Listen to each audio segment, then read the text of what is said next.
Siguiendo con las ponencias del proyecto Aprendiendo Física con UNAP, tengan mis más cordiales saludos. Les saluda el alumno José Carlos Vera Soria, de la carrera de Ingeniería Civil del cuarto ciclo, y hoy les voy a hablar un poco sobre el motor eléctrico. El motor eléctrico es una herramienta la cual transforma energía eléctrica en energía mecánica. Y esto es gracias a la interacción entre el campo magnético y su bobina. El uso de este motor eléctrico es en varios sectores, pero está generalizado en la creación, por ejemplo, de ventiladores, de vehículos y de otras herramientas eléctricas que ayudan en la vida cotidiana del ser humano. Ahora vamos a ir con un poco de su historia. En el descubrimiento y evolución tenemos aquí al físico y químico danés Hans Christian Ørsted, que en 1820 descubrió que había una interacción entre el campo magnético y una corriente eléctrica, la que hoy en día se conoce como interacción electromagnética.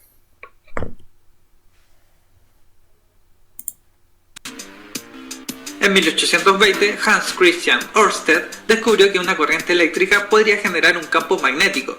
Esto es especialmente importante porque es esta relación la que permite convertir energía eléctrica en energía mecánica.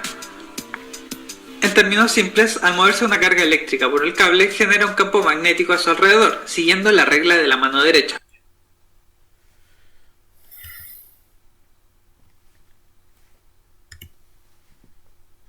Ahora aquí tenemos al físico británico Michael Faraday, que es muy importante ya que en 1821 descubrió un efecto de rotación al sumergir un alambre en mercurio y poner sobre este un imán, y al pasar electricidad o una corriente eléctrica sobre el alambre se observaba que el alambre giraba al torno del imán, mostrando así un campo magnético.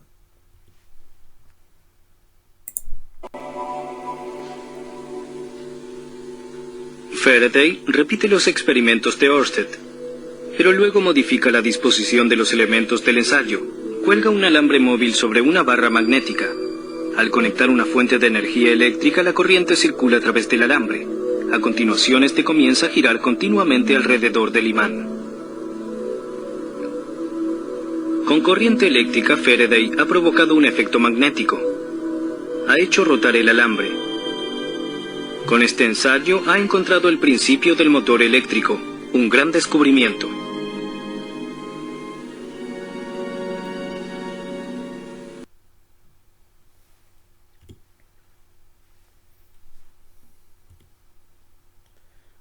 Ahora aquí tenemos al físico y matemático británico Peter Barlow, el que se basó en los experimentos o en el conocimiento de Hans Christian Ørsted para realizar su famosa rueda de Barlow, pero que no fue posible utilizarla en práctica hasta finales de siglo. Utilizando el conocimiento de Ørsted, en 1822 Peter Barlow construye lo que es reconocido como uno de los primeros motores eléctricos, el cual estaba compuesto por nuestra batería, cables, una rueda de cobre, un poco de mercurio y un imán. En este aparato, todos los elementos, menos el imán, forman un circuito simple para la corriente, con la característica especial de que puede seguir en contacto aún estando en movimiento la rueda. De esta manera, al agregar el imán, que genera un campo magnético entre sus dos polos, y dejar que la corriente sea transmitida a través del circuito utilizando la trayectoria más corta, es decir, entre el eje de la rueda y la bolsa de mercurio, se genera un nuevo campo magnético, el cual interactúa con el del imán, produciendo movimiento. El único problema de este motor es que el torque generado no era muy alto y por lo mismo no era útil para aplicaciones reales.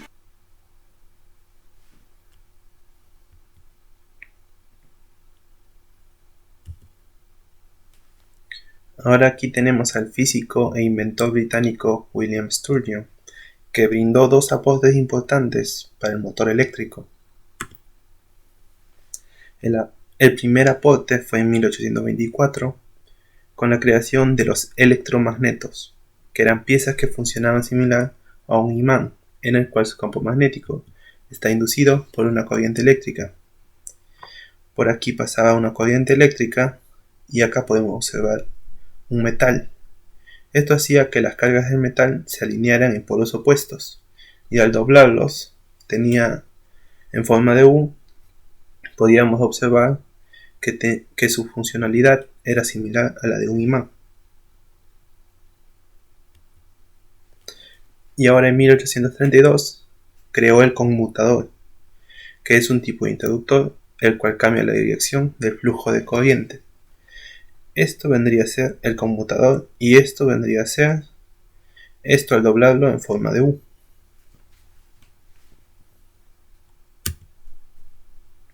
Funcionamiento. En primera ley tenemos la ley de Ampère, el cual nos dice que un conductor eléctrico ubicado en un campo magnético experimenta una fuerza.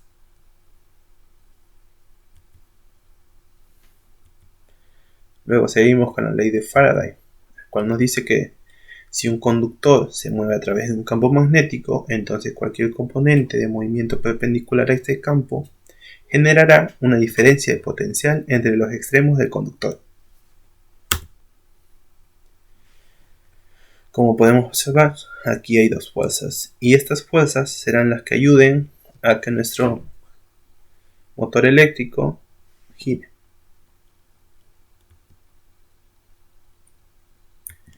En siguiente tenemos la ley de Lorentz, el cual nos dice que cuando una carga eléctrica en movimiento se desplaza en una zona donde existe un campo magnético, se ve sometida a la acción de una fuerza. Aquí vendría a ser el campo magnético y acá vendría a ser la carga que pasa por ahí y se origina una fuerza.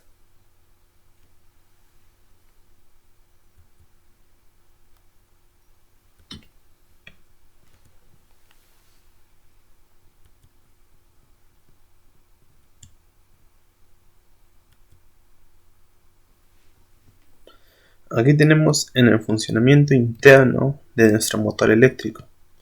Está formado por una armadura, como podemos observar acá, que gira en un campo magnético, la cual tiene una bobina de cable arrollada alrededor de un núcleo de hierro, en la cual la fuente de electricidad o fuente de alimentación, como podemos observar acá, se conecta a las escobillas, que hacen contacto con el conmutador. Y como hemos escuchado en un anterior, el conmutador es un tipo de interruptor, el cual cambia la dirección del flujo de corriente.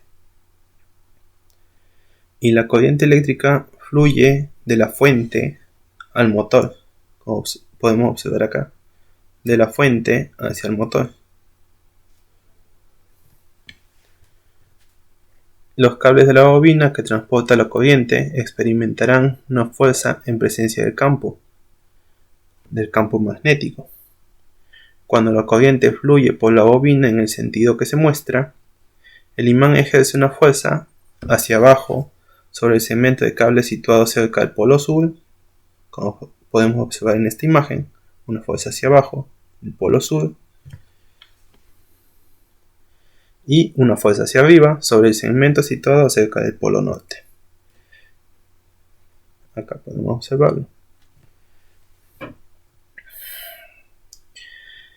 Esto hace que la armadura gire. Después de cada media vuelta, el conmutador invierte el sentido de la corriente, haciendo que las fuerzas de la bobina cambien de sentido y el giro se va a lograr completar. Y el ciclo se va repitiendo, proporcionando un movimiento continuo. Las diferentes disposiciones unidas a la armadura giratoria pueden utilizarse en diferentes tareas útiles. Como podemos observar acá. Acá está el funcionamiento del motor eléctrico y acá estaba conectado a una rueda que hace girar a esto y esto podemos conectarlo a una herramienta. Tipos de motores eléctricos. Tenemos dos distintos tipos de motores eléctricos, o mejor dicho, dos clasificaciones de motores eléctricos. En la primera tenemos los motores de corriente alterna, en el cual está el motor de inducción, el motor lineal, el motor síncrono Y en motores de corriente continua tenemos el motor de excitación independiente, el motor compound, el motor en serie y el motor shunt. Y acá podemos observar unos modelos. Se preguntarán en qué se diferencian estos motores. Pues los motores de corriente alterna funcionan gracias al uso de corriente alterna. No usan escobillas, son robustos y tienen un largo periodo de vida. La velocidad se puede controlar mediante la variación de la frecuencia. Y en el motor de corriente continua funciona gracias al uso de baterías, fuentes de alimentación como pudimos ver antes, y son construidos con escobillas y un conmutador, lo cual limita su velocidad y reduce el periodo de vida de estos motores. La velocidad de estos motores se puede controlar mediante la variación de la corriente de la armadura, hoy también llamada rotor.